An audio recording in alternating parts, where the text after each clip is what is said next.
Hello everyone, it's Jeremy Walker here, and today I'd like to talk to you about how to get a good night's sleep and how to slow down a busy mind. So the first key component for getting a good night's sleep is to have that sense of safety. There was a lady I met probably about 3 years ago, and she used to leave her door open at night and also the windows open, even though she'd been robbed previously. It was kind of this thought about, I still want to trust the world, but there's actually no advantage to not securing our home. So making sure the doors and windows are locked at night, know that we live with people that we feel safe around, and that we generally live in a safe community as well.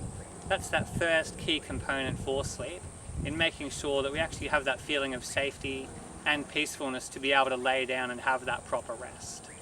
So throughout this video I'll share both that component plus another 7 components, and I'll see if I can get as much information to you as possible in about an 8 to 10 minute period, while still being as thorough as possible as well. So the next key component with getting that good night's sleep is reducing mental overwhelm.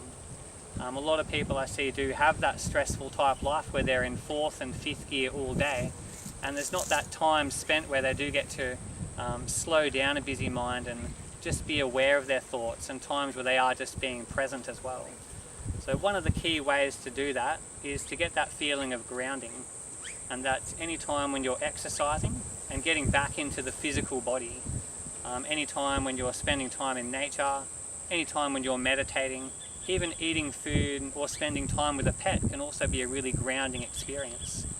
The purpose of that is to get out of all the mental and emotional time and actually spend time in the physical body, and that's when we feel really present. I bet any time you're doing some exercise or doing anything really vigorous, you're not thinking about problems at that time, because when we're in the body and using that physicality, the mental zone and the emotional zone kind of slows down or turns off at that time, and again you get that time being grounded in the body. The next key component for getting that good night's sleep is having breakfast, and again it really is that most important meal of the day. So having breakfast inside that first hour of waking is ideal. Something nutritious, and also making sure you are having regular meals through the day. Up to 80% of people with a sleep problem, people with weight problems, even people struggling with depression or emotional type problems, 80% of those people don't have breakfast. It just absolutely is that important. The next key component for getting that good night's sleep is to avoid excess light before bedtime from phones, tablets, TVs, iPads and those sort of thing, particularly in that 1 hour before sleep. You have a sleep hormone called melatonin, and that starts to be released to help us to have a good night's sleep when the room and the environment around us is darker. Now a lot of these new screens and say iPads and TVs are actually LED and LCD now, so that actually tells the brain that it's daytime if you're looking at those too close to bed. So for that last hour before sleep, making sure to avoid phones and TVs and iPads in that time. Also making sure you're not, connected to the phone while you're sleeping. Having the phone a good 3 feet away from the bed and absolutely not under the pillow. It's certainly not a wise thing to be checking emails and Facebook even in the middle of the night, even though we've all done it and it may be a tempting thing to do, because again it just sends that signal to the brain that we're awake, and even though you may get to sleep, it might actually cause you to wake up later on and can cause other problems there as well. The next key component for getting a good night's sleep is to have regular exercise.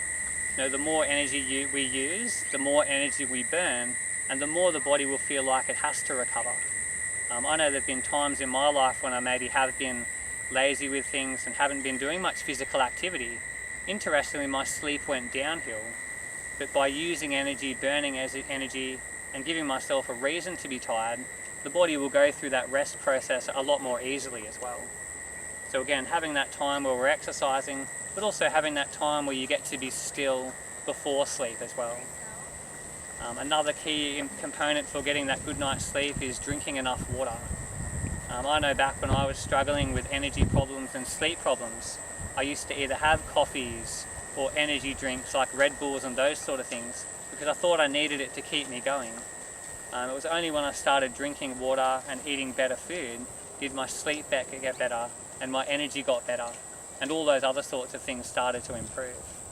Now, your body first uses oxygen and water as fuel and as ways to clear the body and make us as healthy as possible.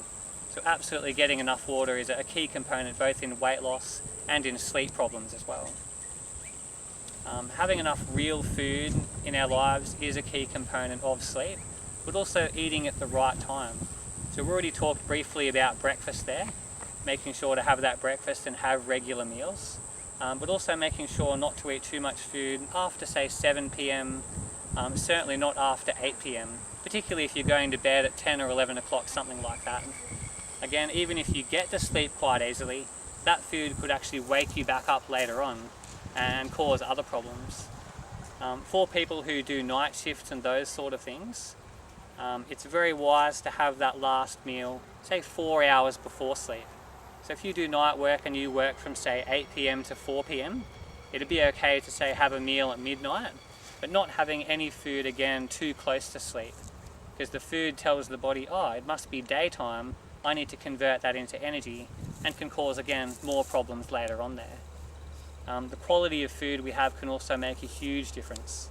Our internal organs are also quite intimately linked with our emotions as well, and the types of food we eat actually impact our emotions.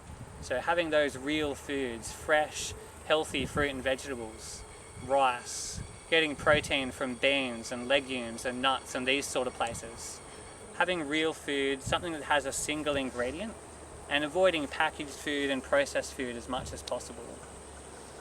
And that final key component for getting a good night's sleep is to have a really good pre-sleep routine. And that's the way you spend the last hour or two before sleep. So today, as we are a little bit shorter on time and focusing on the key important points, we'll focus on that last hour before sleep.